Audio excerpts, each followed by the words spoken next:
Objectives and nature of accounting कि accounting के objectives क्या होता है और उसका नेचर क्या होता है। ऑब्जेक्टिव्स में सबसे पहले maintaining accounting records. Of course अगर हम अकाउंटिंग कर रहे हैं तो रिकॉर्ड्स को मेंटेन करने के लिए अकाउंटिंग करेंगे, ठीक है।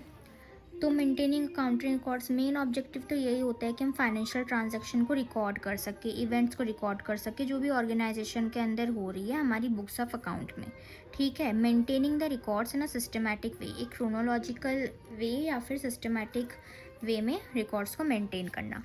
देन डिटरमाइनिंग प्रॉफिट और लॉस। अब अनदर ऑब्जेक्टिव होता है कि हम डिटरमाइन कर सकते हैं कि अकाउंटिंग पीरियड में फर्म ने प्रॉफिट ज़्यादा कमाया या फिर वो लॉस में है, ठीक है। इस पर्पस के लिए trading and PNL account prepare करते हैं हम। तो प्रॉफिट और लॉस के लिए हम अकाउंटिंग करते हैं। Determining financial position, another objective होता है कि हम डिटरमाइन करते हैं अपनी फाइनेंशियल पोजीशन को कि हमारी फाइनेंशियल स्थिति क्या है। ये हमें पता चलता है बैलेंस शीट से, जो हमें दिखाता है value of the assets one side में और एक साइड में लाइबिलिटीज़ दिखाता है, ठीक है।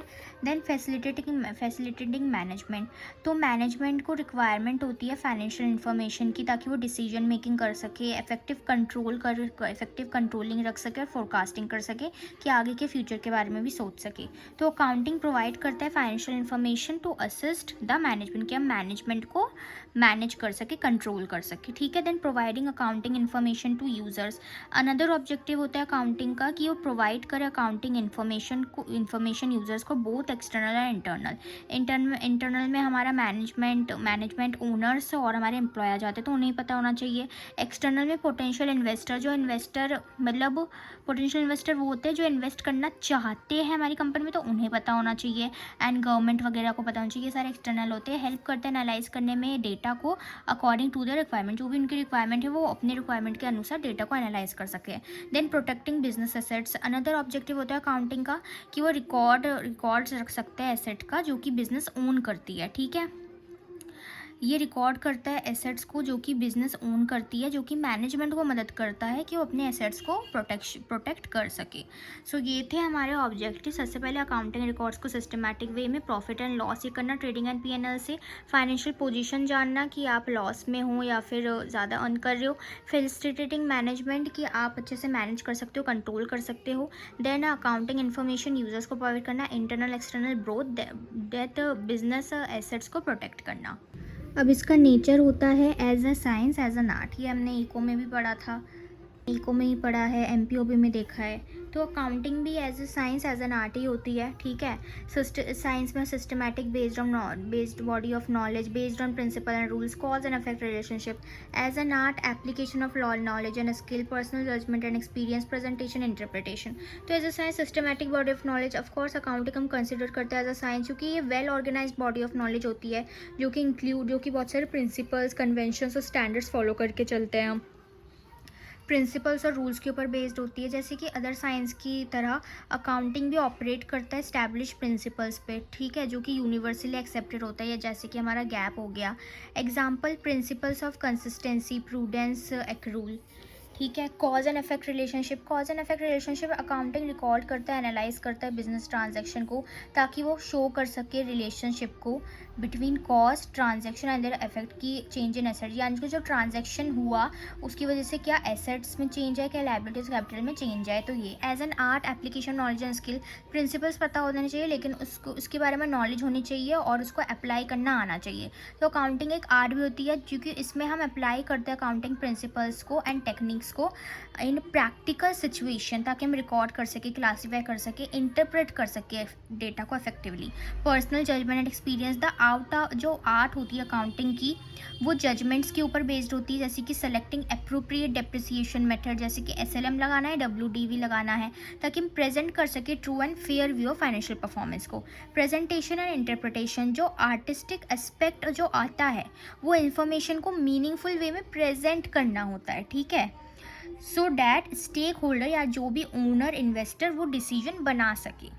कीपिंग और अकाउंटिंग के बीच का डिफरेंस क्या होता है? बुक कीपिंग इन्वॉल्व करते हैं फाइनेंशियल ट्रांजैक्शन एंड इवेंट्स को आइडेंटिफाई करते हैं, फिर उनको मेजर करते हैं मनी के टर्म्स में और उसको रिकॉर्ड करते हैं बुक्स में और उनको क्लासीफाई करते हैं। क्लासीफाई मतलब कि वो कौन से अकाउंट में जाएंगे, पर्सनल अकाउंट में, नॉमिनल अकाउंट में या फिर रियल अकाउंट में।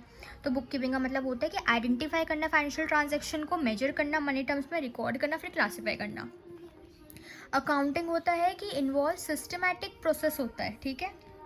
अकाउंटिंग इज एन आर्ट, ठीक है। सिस्टमैटिक प्रोसेस होता है जिसमें हम रिकॉर्ड करते हैं, क्लासीफाई करते हैं, समराइज करते हैं, एनालाइज करते हैं, इंटरप्रेट करते हैं फाइनेंशियल ट्रांजैक्शन को, फिर उस फाइनेंशियल ट्रांजैक्शन के बारे में कम्युनिकेट करते हैं टू द यूजर्स, ठीक है। तो अकाउंटिंग ये होता है। Stage book keeping primary stage होता है, अकाउंटिंग सेकेंडरी स्टेज होता है। Objective to maintain systematic record, ताकि हम क्रोनोलॉजिकल सिस्टमैटिक रिकॉर्ड्स मेंटेन कर सके बुक कीपिंग में। अकाउंटिंग ताकि हम एसरटेन कर सके फाइनेंशियल पोजीशन कंपनी की फाइनेंशियल पोजीशन पता चल सके। देन नेचर ऑफ जॉब, जो बुक कीपिंग है वो रूटीन इन नेचर होती है, करनी पड़ती है रोज। अकाउंटिंग जो होती है एनालिटिकल होती है, डायनेमिक इन नेचर, चेंज होती रहती है, ठीक है। परफॉर्मेंस ये can be perform by not so trend staff, कोई ट्रेंड स्टाफ की जरूरत नहीं होती बुक कीपिंग में, लेकिन अकाउंटिंग में ट्रेंड स्टाफ की ज़रूरत होती है। बुक कीपिंग के स्पेशल स्किल्स, इसके लिए कोई स्पेशल स्किल्स नहीं चाहिए, इसके लिए हमें स्पेशल स्किल्स की ज़रूरत होती है। अब फंक्शंस ऑफ अकाउंटिंग भी सेम हो जाएगा, जो हमने ऑब्जेक्टिव पढ़ा तो हमें अलग से पढ़ने की जरूरत नहीं है। Stations of accounting most important, accounting fully exact नहीं होती, unrealistic information, ignore qualitative elements, ignore करता है effect of price level changes, may lead to window dressing. Accounting is not fully exact, ये फुल्ली एग्जैक्ट नहीं होती in spite of the fact that transaction are recorded on the basis of evidence, ठीक है। ये fully exact नहीं होती, जबकि ऐसा फैक्ट है कि जो ट्रांजैक्शन रिकॉर्ड होता है वो एविडेंस के थ्रू, एविडेंस हमारा वाउचर होता है उसके थ्रू होता है, लेकिन फुल्ली एग्जैक्ट नहीं होती है। कुछ ऐसे some estimates are also made for asserting P&L like providing for doubtful debt, कुछ ऐसे एस्टिमेट, कुछ ऐसी चीज़ें भी होती है जो हमें बनानी पड़ती है ताकि हम प्रॉफिट एंड लॉस को अच्छी तरीके से बना सके, ठीक है। जैसे कि हम प्रोवाइड करें डाउटफुल डेट्स को पहले से, जो हमारा PDD होता है, प्रोविजन फॉर डाउटफुल डेट्स, तो ये फुल्ली एग्जैक्ट नहीं हो पाती है।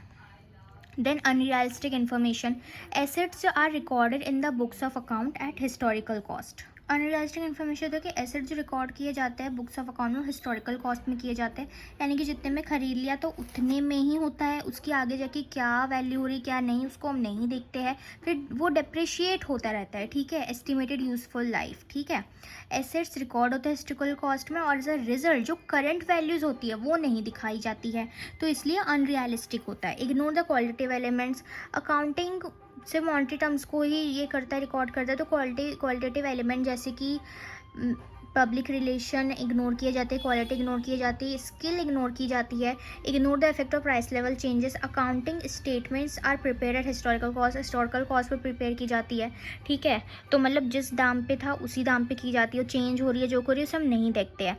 Money as a measurement unit, money एक मेजरमेंट यूनिट की तरह काम करता है। चेंज और जो चेंज होते हैं, जो इसमें वैल्यू में चेंज आते हैं फ्रिक्वेंटली चेंज होते रहते हैं, तो ये स्टेबल नहीं रहता है। बट हाउएवर जो अकाउंटिंग है वो अज्यूम करके चलता है कि जो पैसा है वो स्टेबल रहता है, उसकी वैल्यू स्टेबल है, लेकिन unless price level changes are consider, जब तक प्राइस लेवल चेंजेस को कंसिडर नहीं किया जा रहा है, ठीक है।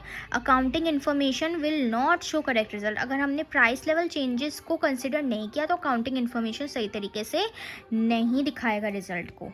To window dressing, window dressing का मतलब होता है कि अकाउंट्स में छेड़छाड़ करना, मैनिपुलेशन करना अकाउंट्स में इस तरीके से ताकि हम इंपॉर्टेंट फैक्ट्स को, वाइटल फैक्ट्स को कंसील कर सके, छुपा सके। Presenting the financial statements in a way to show better position than actually it is, financial statement को इस तरीके से दिखाना, ठीक है, ताकि वो अपनी बेटर पोजीशन दिखा सके और असलियत छुपा दे कि एक्चुअली में वो जो है वो नहीं दिखा रहे हैं। तो ये था हमारा लिमिटेशंस अकाउंटिंग। हम ब्रांचेस ऑफ अकाउंटिंग देख लेते हैं। तो फाइनेंशियल अकाउंट, सबसे पहले financial accounting, green accounting, human resource accounting, cost accounting, price level accounting, management accounting, special responsibility accounting. Financial accounting जो हमारा होता है ये ब्रांच ऑफ अकाउंटिंग होता है जो कि रिकॉर्ड करता है फाइनेंशियल ट्रांजैक्शन को, इवेंट को, फिर समराइज करता है, इंटरप्रेट करता है, देन कम्युनिकेट करता है उसके रिजल्ट को यूज। जो मेनली अकाउंट की हमने डेफिनेशन पढ़ी वही इसमें आ जाएगी, डिटरमाइन करता है प्रॉफिट। जो हमने ऑब्जेक्टिव पढ़े वही इसमें आ जाएगा, हम प्रॉफिट और लॉस डिटरमाइन कर सकते हैं, ठीक है। Profit and loss account balance sheet prepare करते हैं, प्रॉफिट एंड लॉस अकाउंट हमें प्रॉफिट और लॉस दिखाता है कंपनी का, बैलेंस शीट शो करता है फाइनेंशियल पोजीशन को, ठीक है। इन शॉर्ट एक प्रोसेस होता है रिकॉर्डिंग करने का ट्रांजैक्शन का इन बुक्स ऑफ अकाउंट, देन उसको क्लासीफाई करता है, समराइज करता है, जो हमने वो जो पढ़े थे वही आएगा इसमें फाइनेंशियल अकाउंटिंग में, ठीक है। कॉस्ट अकाउंटिंग क्या होता है, ये कंसर्न रहता है विद एसेटिंग कॉस्ट को कंट्रोल करने में, ठीक है, कॉस्ट कंट्रोल करने में, प्रोडक्ट्स के कॉस्ट, ऑपरेशंस और एक्टिविटीज़ के कॉस्ट को कंट्रोल करने में। ये वो ब्रांच होती है अकाउंटिंग की जो डील करती है विद रिकॉर्डिंग कॉस्ट को रिकॉर्ड करने में डील करती है। ये इसका ऑब्जेक्टिव होता है कि रिड्यूस करे, ठीक है, पता लगाए कॉस्ट के बारे में और कंट्रोल करे कॉस्ट को। मैनेजमेंट अकाउंटिंग ये वो ब्रांच होती है अकाउंटिंग की जो कंसर्न रहती है generating accounting information relating to fund, cost और प्रॉफिट। जो फंड्स, कॉस्ट, प्रॉफिट से रिलेटेड इन्फॉर्मेशन है उसको जनरेट करती है, उसको निकालती है, एनेबल करती है कि मैनेजमेंट, ताकि जब उसे इन्फॉर्मेशन मिले अपने फंड्स के बारे में, कॉस्ट के बारे में, प्रॉफिट के बारे में, तो वो डिसीजन बना सके। ये एड्रेस करता है सिंगल यूज़र ग्रुप को, ठीक है, सिंगल यूज़र ग्रुप की नीड्स को द मैनेजमेंट को ही हेल्प करता है। ग्रीन अकाउंटिंग होती है, इसको हम एनवायरमेंटल अकाउंटिंग भी कहते हैं। ये सिस्टम होता है अकाउंटिंग का जो कि मेजर करता है एक कंट्री या फिर ऑर्गेनाइजेशन की इकोनॉमिक परफॉर्मेंस को, ठीक है। ये इंक्लूड करता है एनवायरमेंटल कॉस्ट एंड बेनिफिट को, हेल्प करता है आइडेंटिफाई करने में और वैल्यू करने में जो नेचुरल रिसोर्सेज का कैसे यूज़ किया जा रहा है, जैसे कि water, forest and minerals. Support करता है सस्टेनेबल डेवलपमेंट को by encouraging companies and government to make decision, ताकि वो डिसीजन बना पाए with in the balance of economic growth को लेके वो डिसीजन बना पाए, ठीक है, विद एनवायरमेंटल प्रोटेक्शन, कि एनवायरमेंटल को अपने दिमाग में लेके ही वो डिसीजन बनाए। तो ये हमारी ग्रीन अकाउंटिंग है। एग्जाम्पल, अगर एक फैक्ट्री स्पेंड कर रही है पैसा पॉल्यूशन कंट्रोल इक्विपमेंट में, तो जो एक्सपेंस है वो रिकॉर्ड करेंगे हम ग्रीन अकाउंटिंग में as an investment in environmental protection rather than just a cost की तरह हम उसको ट्रीट नहीं करेंगे, बट उसको हम ग्रीन अकाउंटिंग के अंदर उसको हम रिकॉर्ड करेंगे क्योंकि हमने इन्वेस्टमेंट किया एनवायरमेंटल प्रोटेक्शन के लिए। ह्यूमन रिसोर्स अकाउंटिंग, तो ये होता है आइडेंटिफाई करना, मेजर करना, रिपोर्ट करना वैल्यू ऑफ ह्यूमन रिसोर्स, यानी कि एम्प्लॉयज़, जो कि ऑर्गेनाइजेशन में एम्प्लॉयज़ है उनको आइडेंटिफाई करना, उनको मेजर करना, रिपोर्ट करना, जो कि ह्यूमन रिसोर्स की एम्प्लॉय की वैल्यू है। ये ट्रीट करता है एम्प्लॉय को as a valuable asset rather than just expense, उसको एक एक्सपेंस की तरह नहीं कि उसको सैलरी देनी है, वो काम कर रहे नहीं, एक वैल्यूएबल एसेट की तरह ट्रीट करते हैं कि वो काम करते हैं तभी हमारी कंपनी चल रही है। रिकॉग्नाइज करते हैं उनके कॉन्ट्रीब्यूशन को टू कंपनी सक्सेस, इन्वॉल्व करता है recording the cost of recruiting, training and maintaining employees, ठीक है, उनको रिक्रूट करने का, ट्रेन करने का, मेंटेन करने का एम्प्लॉयज़ को।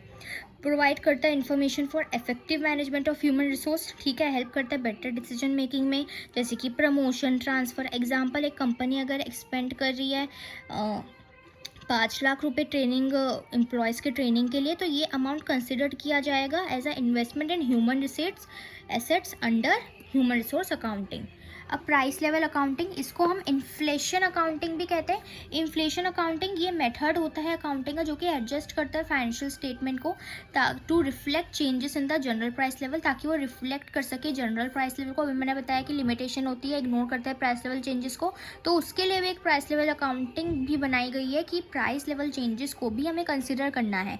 हेल्प करता है कि शो करने में ट्रू फाइनेंशियल पोजीशन को of a business during inflation और डिफ्लेशन। ये ट्रेडिशनल अकाउंटिंग में एसेट्स और लाइबिलिटीज़ जो है वो हिस्टोरिकल कॉस्ट में रिकॉर्ड किए जाते हैं और प्राइस लेवल चेंजेस को इग्नोर करते हैं, मैंने बताया लिमिटेशन। और प्रोवाइड करते हैं realistic and comparable data. Example, अगर मशीन हमने लिया 1 लाख की 5 साल पहले, तो उसकी जो अब की जो कॉस्ट होगी ना 1,50,000 रुपये, वो प्राइस लेवल अकाउंटिंग वो एडजस्ट करेगा मशीन की वैल्यू को to 1,50,000 to show its true worth today, ठीक है। प्राइस लेवल अकाउंटिंग में इसको हम रिकॉर्ड कर देंगे ताकि हमें पता चले कि इस मशीन की वैल्यू आज इतनी है, तो रिफ्लेक्ट करता है रियल वैल्यू ऑफ मनी और real value of any asset. Social responsibility accounting, ये मेजर करता है, रिपोर्ट करता है social and environmental impact of a company activities, company की एक्टिविटीज़ को इम्पैक्ट करता है सोशल एंड एनवायरमेंटल